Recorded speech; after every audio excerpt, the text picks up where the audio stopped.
Olá, alunos do sétimo ano, tudo bem com vocês? Estamos aí, mais uma semana com os planos de estudos tutorados de Minas Gerais, os PETs. Esse é o PET volume 3 de 2021. Lembrando que já tem o vídeo da semana 1 aqui no canal, vou colocar o link aí no final, e que no final também tem uma playlist com todas as semanas do PET aí. Tem vídeo novo aqui toda sexta-feira, por isso não se esqueça de se inscrever no canal, dar like nesse vídeo, curtir, comentar e compartilhar com os colegas de vocês, beleza? Então, pegue seu caderno e vamos juntos fazer as atividades dessa semana. Vamos lá, pessoal, essa semana a gente vai falar um pouco mais sobre a escravidão no Brasil. O trabalho escravo no Brasil foi a principal mão de obra utilizada durante o período colonial e imperial brasileiro. Esse modelo de trabalho foi responsável por um comércio e uso forçado de pessoas para trabalhos penosos e gerou um grande problema no Brasil, que até hoje afeta a vida de milhares de brasileiros. O racismo, pois os escravizados eram capturados na África e trazidos por comerciantes de escravos. Bom, pessoal, é importante a gente fazer aí algumas reflexões sobre esse assunto. Primeiro, a gente muitas vezes aprende algumas coisas e a gente coloca elas no dia a dia e a gente não pensa sobre a utilização de algumas palavras, alguns termos, né? Bom, a gente fala muito o escravo, mas na verdade, né, o correto é a gente falar em uma pessoa escravizada ou então em um escravizado. Por quê? Quando a gente fala o escravo, a gente está tirando daquela pessoa a sua humanidade, né? Ele não é um escravo, ele é uma pessoa, ele está em uma situação de escravizado, né, de escravização. Né? Por isso é sempre importante a gente, né, parar para pensar na utilização de alguns termos desses. Eu sempre tento não utilizar a palavra escravo, utilizar escravizados ou pessoa escravizada. Sei que às vezes corre o risco de cometer alguns deslizes, mas é assim, pouco a pouco a gente vai mudando o nosso pensamento, mudando a nossa forma de falar, né, e acertando isso aí. Por isso, o correto, vamos lembrar aí, é sempre falar pessoa escravizada ou escravizado. Bom, então vamos falar um pouco sobre a escravidão no continente africano. Pessoal, a escravidão, né, ela já existia desde a antiguidade, né? Diferentes períodos da história tiveram diferentes períodos de escravidão, né? Então a gente tem lá, por exemplo, lá no Império Romano, quem era escravizado eram aqueles que eram capturados por guerra, né? No continente africano já existia escravidão. Então olha só, a prática da escravização era comum em diversos povos desde a antiguidade, e na África não era diferente. O comércio de escravizados no continente era algo real. Entretanto, há uma grande diferença entre a escravização feita pelos povos africanos e pelos europeus. É que para as nações europeias, os cativos eram apenas mercadorias e acabavam sendo tratados como uma coisa, enquanto os povos africanos respeitavam os indivíduos como pessoas. Bom, então a escravização de pessoas no continente africano ela já existia. Então tribos africanas escravizavam outras tribos. O que vai acontecer com a chegada dos europeus? Os europeus vão transformar isso em um comércio e vão começar a lucrar com essa venda de pessoas, né? As pessoas vão ser tratadas como coisas, como objetos, que podem ser vendidos, que podem ser comprados, que podem ser trocados, que podem ser transportados de um lugar para o outro, sem nenhum tipo de pensamento que eram pessoas que tinham suas vidas, que deveriam ser respeitadas, né? Bom, escravidão com a chegada dos europeus. Todo o processo de escravização era penoso e humilhante. As pessoas eram capturadas e levadas até os portos africanos, onde eram trocadas por produtos supérfluos, como aguardente e fumo. Antes de entrarem nos navios, passavam por um ritual onde davam voltas na árvore do esquecimento para simbolizar que toda a sua vida ficaria para trás. Eu trouxe esse trecho do PET, pessoal, para a gente refletir sobre o seguinte. Bom, o processo de escravidão ele é uma violência muito grande, né? E ele é uma violência tamanha que ele tira da pessoa o direito dela ser uma pessoa, né? Ele se torna uma coisa. Além disso, né, vamos pensar, a pessoa ela é retirada daquele lugar que ela vive, ela é separada das pessoas que ela ama, das pessoas que ela convive, ela provavelmente nunca mais vai ver alguém da família dela, algum amigo dela, algum amor da vida dela, ela nunca mais vai poder ver a terra em que ela nasceu, né? Ela vai ser obrigada a trabalhar num lugar que ela não conhece a língua, ela não conhece as pessoas, né? E ela vai ser obrigada a trabalhar até a exaustão. Então, olha a violência que isso é. Então, esse trecho aí que é retirado do PET de vocês, que fala desse ritual aí, né, de dar volta na árvore, né? Eu trouxe justamente para a gente pensar sobre isso, né? Pensar sobre a violência que é a gente retirar as pessoas dos locais dela, tratar elas como coisas, né? Bom, como eu falei para vocês aí, o comércio era feito aí, né? Tirando os africanos, né, lá do continente africano e trazendo eles aí para a América, né? Então a gente vai ter esse transporte, né, que a gente chama de tráfico de escravos, né, o tráfico de pessoas escravizadas. E como que essas pessoas eram transportadas? Elas eram transportadas no que a gente chama de navios negreiros, também chamado de tumbeiros. Por que tumbeiros? Pelo nome de tumba, né? Porque muitos morriam nessa viagem. Então, elas eram colocadas todas amontoadas, né, no porão dos navios. Normalmente se separava homens e mulheres. Eles eram transportados todos nus. A parte de baixo do navio, como mostra essa imagem aqui, não era suficiente para eles ficarem em pé, então eles ficavam sentados. Na maioria das vezes faltava comida, faltava água. Muitos morriam no caminho por desidratação, por fome. Existiam casos de que, por exemplo, o navio negreiro saía com um número X de pessoas, né, lá do continente africano, e no meio do caminho eles percebiam que a comida não era suficiente para todos eles, então o excedente das pessoas era jogadas no mar, né, para serem mortas. Então, assim, uma violência novamente muito grande, né, esse transporte era muito penoso, muitas pessoas morriam aí nesse transporte do continente africano para o continente americano. Bom, quando eles chegavam aqui, né, eles eram vendidos e eles se dedicavam a diversos tipos de trabalho. Mas aqui agora eu vou falar um pouco sobre a resistência. Onde houve escravidão, houve resistência, e de vários tipos. Né? Eu acho essa frase aí muito importante, porque ela fala pra gente que houve resistência sim. Né? É claro que muitas vezes a gente pensa, mas era muito fácil, tinham mais escravos do que senhores, era só eles se revoltarem. Mas você tem mecanismo, pessoal, de controle da população, de controle dos escravos, que são muito mais eficientes. Então, o medo das pessoas, né, o medo do que poderia acontecer com ela se ela fugisse. Você tem também aspectos de que a pessoa convivia, né?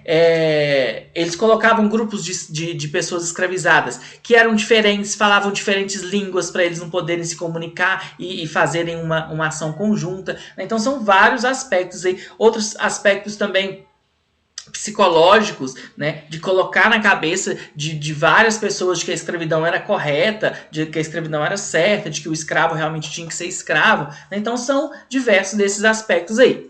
Mas vamos falar um pouco da resistência aí. Né? O que é a resistência? É a luta que eles tinham contra esse processo de escravização. Bom, eles rebelavam-se individual e coletivamente, então você tem algumas revoltas, algumas coisas que eles faziam sozinhos, outras eles faziam em grupos. Fugas e formação de quilombos. Né? As fugas elas podiam ser individuais, né? Que um só fugia, ou eles combinavam de vários fugirem. E a formação dos quilombos. Né? O que eram os quilombos? Eram comunidades, né, de escravos fugidos, de pessoas escravizadas que tinham fugido, né, e formavam esses quilombos. O quilombo mais famoso aí vai ser o quilombo dos Palmares, aqui no Brasil. Bom, quebra de ferramentas e incêndio de plantações, isso acontecia. Era uma forma de resistência. Agressão aos senhores e feitores. Isso também acontecia. Normalmente, né, esse tipo de agressão ele era punido exemplarmente. Né? Isso é uma outra coisa que é importante a gente falar sobre o controle, né, das pessoas escravizadas. É muito a violência em público. Né? Como assim a violência em público? Você vai castigar uma pessoa escravizada, você castigava ela em praça pública, para que outros vissem lá e pensassem, olha, eu não posso fazer a mesma coisa, senão vai acontecer comigo. Diminuição no ritmo de trabalho, né? Então eles trabalhavam mais devagar também, numa forma de resistência. Suicídios e abortos. Pessoal, existiam sim casos de que pessoas se matavam, né? Elas não aguentavam mais aquela vida delas. E existiam também mães, né, que acabavam matando os seus filhos porque sabiam que eles teriam uma vida de sofrimento, uma vida de privações. E aí eu trouxe para vocês aí o banzo, né? O que era o banzo? Era uma espécie de depressão em que muitas dessas pessoas entravam. Então, eles, desde a época que eles eram capturados, eles iam, né, entrando num estado de tristeza, de melancolia muito grande, e aí eles se recusavam a comer, se recusavam a trabalhar, né? E eles acabavam muitas vezes, né, ou morrendo de fome, morrendo dos castigos, ou se suicidando. Né? O último aí, um aspecto que a gente às vezes não vê como uma resistência, que é manter a sua cultura. É uma forma também de você resistir, né? Então, os europeus queriam que eles se comportassem de uma forma, falassem uma língua, tivessem certos comportamentos, e eles faziam o contrário. Eles continuavam com a sua língua, continuavam com a sua religião, continuavam com seus comportamentos. Isso é uma forma de resistência também. Às vezes, essa forma de resistência era o quê? Era pegar uma coisa que era dos europeus e misturar com uma coisa que era deles, né, e fazer um disfarce ali, né? A gente tem casos, por exemplo, na religião, em que santos católicos eram usados como referência de entidades, né, de religiões africanas. E aí eles estavam lá fazendo suas orações, fazendo seus rituais na frente daquela imagem, como se estivessem fazendo para um santo católico, mas na verdade estavam fazendo para outras entidades. Então, muito interessante a gente perceber essas formas de resistência aí. Podemos perceber que a escravidão no Brasil foi algo extremamente danoso e cruel para aqueles que foram escravizados, e seus descendentes conquistaram várias formas de resistir a esse domínio, levando sua cultura, mesmo que as escondidas, onde quer que estivessem, e ainda hoje a exaltação da cultura africana é uma forma de resistência contra os padrões impostos pela mídia e pelas elites. Então, ainda hoje, né, a gente tem aí formas de resistência, a gente tem formas de resgatar, né, essa cultura africana que veio para o Brasil. A gente tem tanto uma cultura africana quanto uma cultura afro-brasileira, né, que tem que ser exaltada, que tem que ser lembrada, que tem que ser estudada e que tem que estar presente nos dias de hoje, né, tanto na mídia como também na escola, né, e nas diversas formas aí de arte, de convivência da sociedade. Beleza? Bom, agora vamos às atividades. Vamos lá, pessoal. Na número 1, explica a diferença entre a escravidão na África e a escravidão no Brasil. Trouxe para vocês um trecho do próprio PET. Olha só, no PET está falando o seguinte: é que para as nações europeias os cativos eram apenas mercadorias e acabavam sendo tratados como uma coisa, enquanto os povos africanos respeitavam os indivíduos como pessoas. Existem algumas discussões se isso é realmente verdade, se no continente africano essa escravidão era realmente mais branda, mas que existe uma diferenciação, isso fica claro, né? Então, os europeus eles colocam muito mais um ar comercial, né, na escravização de pessoas. Ok? Vamos para o número 2. A gente tem um quadro, né? Formas de resistência e explicação. E aí eu trouxe para vocês algumas aí. Formas de resistência: fugas e formação de quilombos. Explicação: comunidades locais criadas por aqueles que conseguiam escapar dos senhores de escravos. Essa aí é a definição do que eram os quilombos, né? Então, essa era uma forma de resistência, né? Uma das mais famosas aí. A violência: ataques a senhores e feitores. Quem eram os feitores? Aqueles que tomavam conta, né, dos escravizados. Eles também sofriam violência. Então, às vezes, você tinha casos em que um grupo de escravos se rebelava contra feitores e, às vezes, eles não se rebelavam contra os seus senhores. Eles se rebelavam contra os feitores, quando o feitor era muito violento, né, eles pediam um feitor que fosse mais brando, esse tipo de coisa acontecia. Recusa ao trabalho, diminuição do ritmo de trabalho, quebra de maquinário, destruição de lavouras, era uma forma de resistência. E aí embaixo, manutenção da cultura, manter a língua, a religião, danças e outras manifestações culturais. Ok?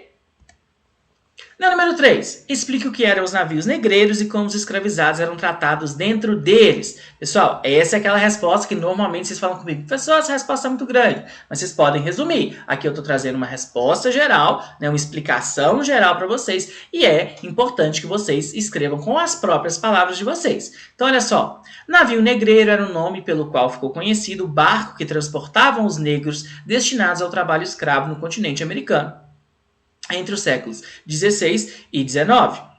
A situação dentre deles era degradante. Os escravizados eram aprisionados em porões que mal davam para permanecer sentados. Os africanos escravizados eram mantidos nus, separados por sexo, e os homens permaneciam acorrentados a fim de evitar revoltas. Já as mulheres sofriam violência sexual por parte da tripulação. Bom, então, né, os navios negreiros aí, os navios que transportavam, né, que eram responsáveis pelo transporte dos escravizados do continente africano para cá, e a situação, como eu já havia comentado para vocês, degradante, humilhante, faltava água, faltava alimento, os homens eram acorrentados, as mulheres também sofriam muitas violências por parte da tripulação, então realmente a viagem era muito difícil, né? Bom, as referências que eu utilizei, alguns sites aí, se vocês quiserem dar uma olhada. E é isso, pessoal. Boa semana, bons estudos. Não se esqueça de se inscrever no canal, curtir, comentar e compartilhar com os colegas de vocês. No último vídeo, pedi para que vocês comentassem aí o nome de vocês e a cidade. E a gente tem alguns comentários aí, né? A gente tem um comentário lá do Felipe Soares, de Santa Vitória. A gente tem também a Esther, de Belo Horizonte, né? E um agradecimento aí a todo mundo que comentou no vídeo. Por favor, continuem comentando, falando o que vocês estão achando das aulas. Beleza? É isso, então. Até a próxima. Valeu!